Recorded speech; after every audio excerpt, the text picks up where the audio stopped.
la fin, il a perdu sa vie. Donc le roi Salomon a divisé à plusieurs personnes. Là, effectivement, tu as raison. D'abord, Bokertov, parce qu'on a relancé la machine, effectivement. Donc, on remerciera aujourd'hui, et puis, comment ça s'appelle, Place Yurguez, Asaraf Michal, Stéphanie Benarouche, Muriel Binia, Jeffrey Faudier, Philippe Mémy et Chouchan Olivier, et tous ceux aussi qui nous soutiennent par le biais d'autres moyens. Paypal, entre autres. Todarabah Lachem et Kulchem, Latzlachatrem. On est aujourd'hui le 22 du mois de février, lundi, et le Yud Gimel Adar Aleph. Be'ezrat Hashem. On est toujours chez le roi Salomon. On a arrêté tout à l'heure l'enregistrement parce qu'on démarre un nouveau chapitre. Alors, pour répondre à cette question quand même, ma chère, par rapport à cet homme-là qui a donc appris les secrets du roi Salomon sur le langage des oiseaux et des animaux, apparemment, le roi Salomon l'a livré à une autre personne. À mon avis, c'est cet homme-là dont on parle qui s'en est sorti parce qu'il a entendu il a remis sa femme un petit peu à sa place, délicatement ceci étant. Bien entendu, faites très attention pour ce genre de choses. Un homme qui remet sa place, une femme à sa place, en plus de façon injuste, quelque part, on rendra des comptes devant Hachem. Faites très attention à cela, d'être un homme à la maison. Certes, une femme ne peut pas être mariée avec un homme qui se conduit comme une femme. Mais de l'autre côté, il faut être courtois. C'est là. Alors maintenant, on commence un nouveau chapitre avec le roi Salomon, de la fameuse fille du roi Salomon, une expérience qui va être vécue par le roi Salomon, avec une de ses filles. Il a eu beaucoup d'enfants. Et voilà ce qu'on nous livre à propos de la fille du roi Salomon. Ça vous intéresse? Donc on a quitté Walt Disney, le monde des animaux, et on fonce. Et comment elle s'appelait? Comment s'appelait la fille du roi Salomon, qui était d'une beauté sans pareille, d'une intelligence extrême, magnifique enfant. Elle s'appelait comment? Ketsia. C'était le nom de la fille du roi Salomon. Ketsia. Shema. Nahara Yefat Toar. Et si les Chachamim nous disent qu'elle était très belle, c'est que tu peux leur faire confiance. Chachama Vetovat Lev. Elle était non seulement belle, particulièrement sage et intelligente, et d'un cœur pur. Avia Melech Ha'av Ota Me'od. Et le roi Salomon aimait sa fille, comme on dit souvent, la fille pour le père, le fils pour la mère. Il aimait particulièrement sa fille. Dag lishloma veishtadel shitiyela tov kol hayamim. Et le roi Salomon faisait toujours attention à elle comme la prunelle de ses yeux, qu'il ne lui manque jamais rien dans sa vie. C'était vraiment une princesse, mais vraiment une princesse. Shegadla nahara ratza avia ladat mi iske liot baala shel bito ha'ahuva. Et le roi Salomon a voulu avoir et savoir qui aurait le mérite d'épouser une fille aussi merveilleuse que sa fille, aussi complète que sa fille. Il appelait le Kohen, Gadol, Eviatar, et il lui a dit, dis-moi, regarde dans les Orim Vetumim, tu sais les pierres qui étaient sur le pectoral, dis-moi qui est le Khatan qui aura le mérite d'épouser une fille aussi parfaite que ma fille. Et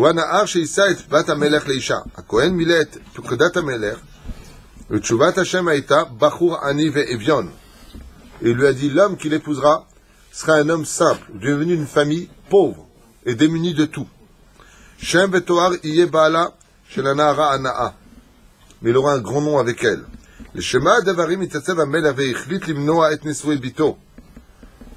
Le roi Salomon connaissait toute la Torah, il savait très bien, la Gemara nous disait, Bat Ploni les Ben Ploni. Il savait très bien que chaque femme, comme on dit, chaque marmite a un couvercle.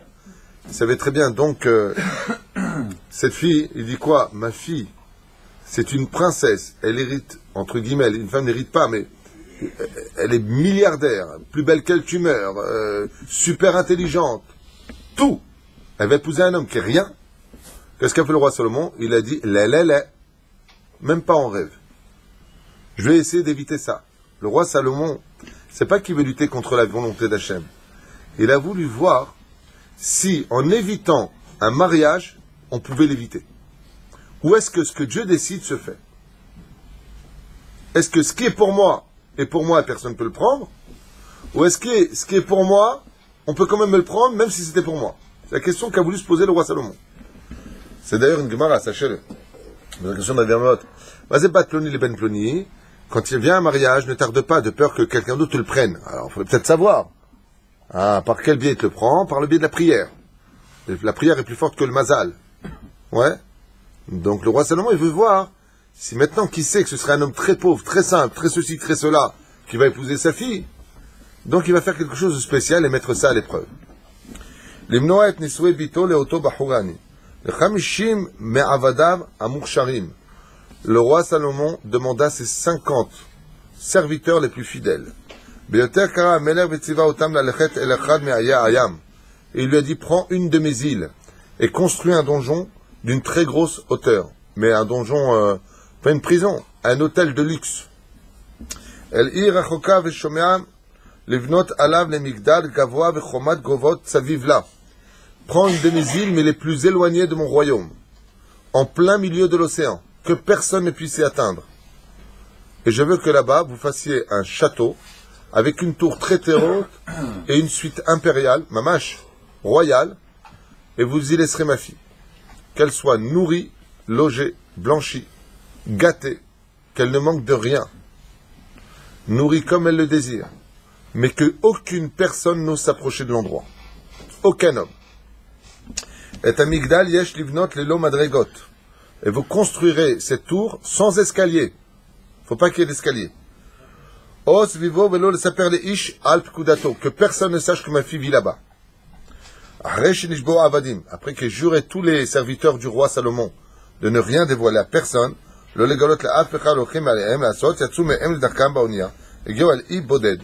ils sont arrivés sur une île du roi Salomon qui n'avait même pas de nom.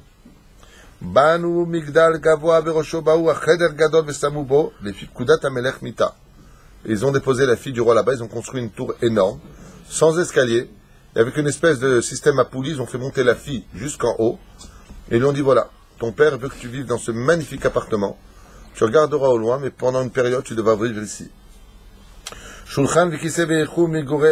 Donc bien entendu, il lui a fait un truc de fou, vraiment une suite impériale. Enshema avodatam, shalach otam Shlomo lebetehem, etziva lehem lashuv el ha'armon, v'kibetz miketz shvaim.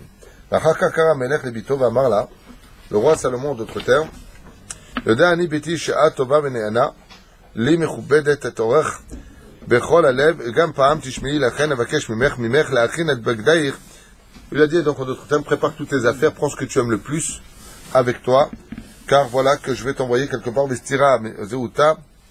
Et il lui a dit non seulement il faudra que tu partes, mais je veux que tu dises à personne que tu es la fille du roi Salomon.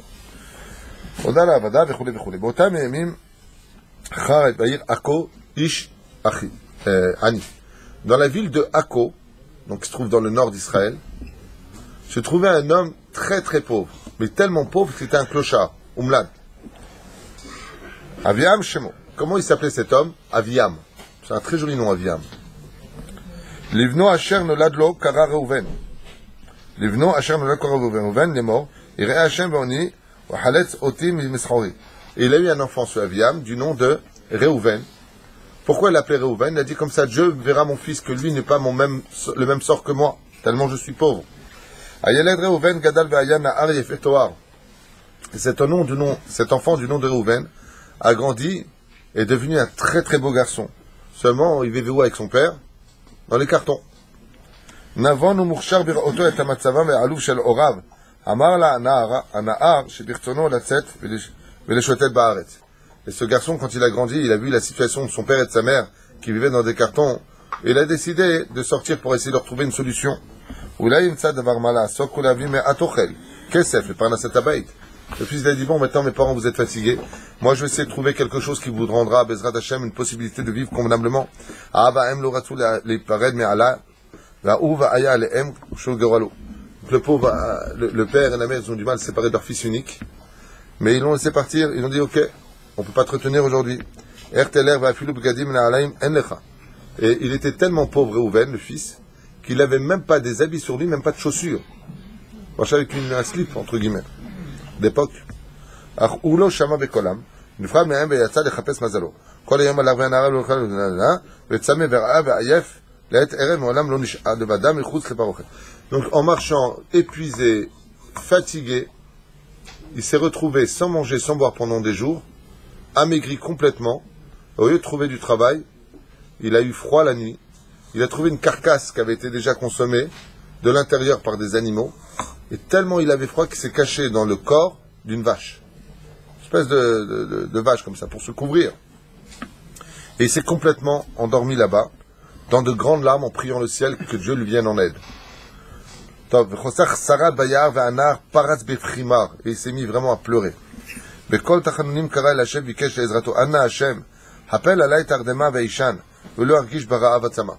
lui chante supplie Hachem. Je te demande ni de l'argent ni de l'or parce que si ce que tu fais c'est ce que tu veux, j'ai pas de problème. Juste fais-moi dormir dans un sommeil profond, que je n'ai plus la souffrance de sentir la faim, la soif et le froid.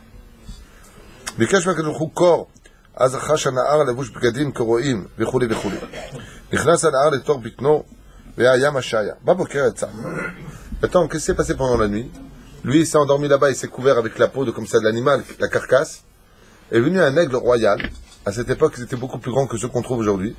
Et cet aigle, il voit de loin comme ça, il prend la carcasse avec ses serres et il s'envole direction son nid. Et où est-ce qu'était le nid de cet aigle? En haut du château, de la tour qu'avait construit le roi Salomon. Il avait construit un aigle. Il avait construit un énorme nid là-bas, il avait ses oisillons. Et voilà qu'il a déposé la carcasse, il a laissé, il est reparti. Le temps au matin arrive, et le jeune homme se réveille, et il se retrouve en plein milieu de l'océan, sur le toit d'un donjon, et il commence à descendre doucement, doucement, et il tombe où?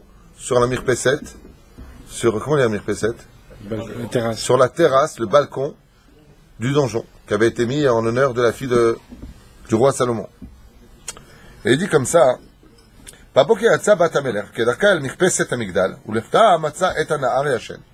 et là-bas sur la Mirpesset, qu'est-ce qu'il a fait lui? Il s'est évanoui, le garçon, tellement il était faible. Il dit, comment t'es venu ici? Comment c'est possible? Comment t'as pu monter une telle hauteur? D'où tu viens? Nar ani anochi. Il a dit, je suis un jeune homme et je suis pauvre, j'ai rien à vous offrir, je suis désolé. J'étais sorti simplement trouver mon mazal pour aider mes parents. C'est tout. Voilà comment les choses se font. J'ai eu peur pendant la nuit tellement j'avais faim et soif. J'ai trouvé une carcasse de vache, de taureau, peu importe. J'ai rien compris. La nuit, je me suis retrouvé ici. Alors, si c'est à manger que tu veux et boire, viens, assieds-toi à ma table. Et elle a commencé à lui donner les mets les plus exquis que le roi Salomon faisait poser tous les jours pour elle. L'autre, il lui a dit, bon, maintenant, comment je peux vous laisser? Je veux partir d'ici. Elle lui a dit, non, tu peux pas partir. Tu es obligé de rester avec moi maintenant. Elle lui a dit, d'accord, mais il y a un problème. Il dit, laquelle? Il lui dit, un homme et une femme ne peuvent pas rester dans la même pièce. On n'a pas le droit. Alors, je vais dormir dehors. Comme ça, tu fermeras la fenêtre du balcon. On ne peut pas rester ensemble. Ça s'appelle Issour. Yichoud. Il lui a dit, écoute, pour l'instant, va te laver, parce que tu schlingues un peu. Prépare-toi et tout ça. Quand le jeune homme, il est sorti, lavé, avec du parfum, il sentait bon. Quand elle a regardé, elle a dit, ah ouais, c'est pas comme tout à l'heure, là. Vim l'intérêt de gamme, comme jour. De toute façon, où est-ce que tu peux aller? On est en plein océan, il n'y a pas de bateau pour te ramener, personne ne te connaît, si tu sais, ils te trouvent ici, ils vont te tuer. Donc la vérité, il dit d'accord, mais on ne va pas vivre dans l'interdit. Donc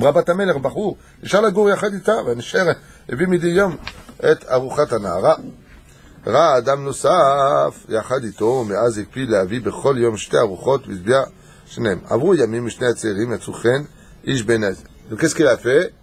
Elle lui dit, écoute, comme je suis une belle femme, tu es un beau garçon, tu ne peux pas partir d'ici, on n'a pas le droit de vivre dans la même pièce, il ne reste plus qu'une solution. On va se marier, toi et moi. Un homme, il peut vivre avec sa femme. Mais l'étranger, il ne peut pas rester avec une femme dans une pièce. Dans cette grande chose. Tu ne vas pas vivre ta vie dans le balcon, lui a dit. Alors ce que je te propose, c'est le mariage. Et lui a dit d'accord, mais il lui a pas dit qu'elle était fille du roi Salomon.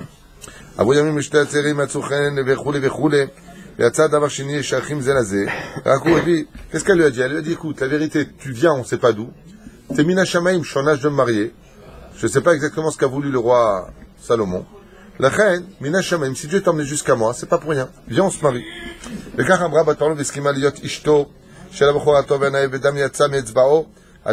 comment ils ont rempli la Touba avec le sang? Le Bachour, il s'est fait couler un peu de sang, il a rempli la Touba.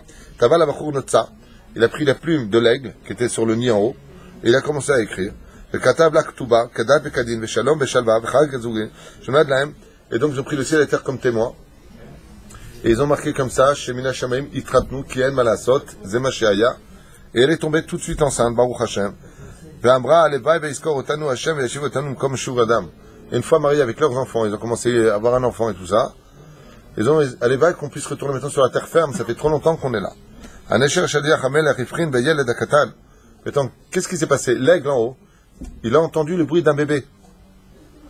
Qu'est-ce qu'il a fait cet aigle-là? Il est parti voir le roi Salomon. Enfin, il téléphone arabe. Il a dit à un autre aigle, jusqu'à ce que le roi Salomon ait entendu. Tu te rends compte, il est déjà grand-père celui-là. Le roi Salomon dit, de qui vous parlez? Il lui dit, ben, tu sais la fille là que t'as déposée là-bas où il y a notre copain Maurice, tu sais l'aigle là-bas qui vit au-dessus du donjon, il a dit qu'il avait entendu le bruit d'un bébé. Le roi Salomon dit à l'aigle, Ahlef.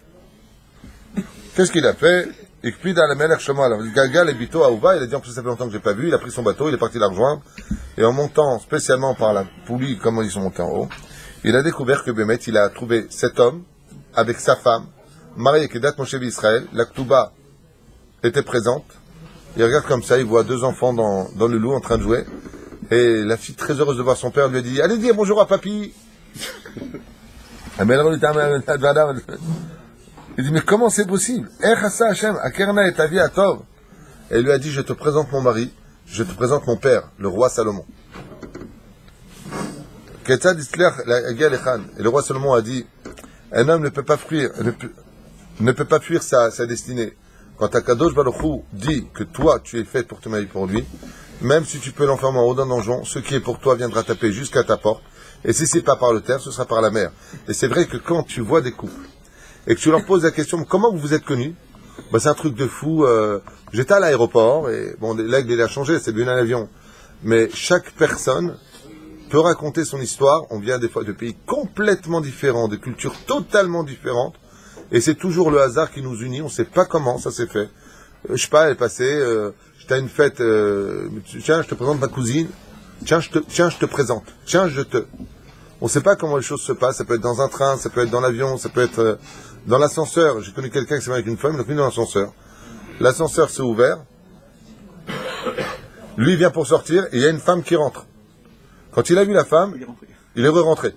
Il m'a raconté. Alors il lui a dit, quel étage? Alors comme ça, c'est que tu me veux toi. Tu viens de sortir, tu re-rentres. Il lui a dit, quel étage? Il lui a dit, deuxième étage. Ah, deuxième étage. Et je peux vous accompagner? Il lui a dit non. Non, mais je peux vous accompagner pour la vie en rigolant. Elle lui dit allez, en rigolant. Ils sont partis sous la roupa, en rigolant. Et ils ont divorcé en pleurant. Donc, ça c'est... C'était pour la fin, pour rire. Aval Kachayama, c'est Bezrat Hashem. Est-ce que Bémet, oui ou non, on peut fuir sa destinée? Ce qui est pour toi et pour toi, tout dépendra de ta Emouna.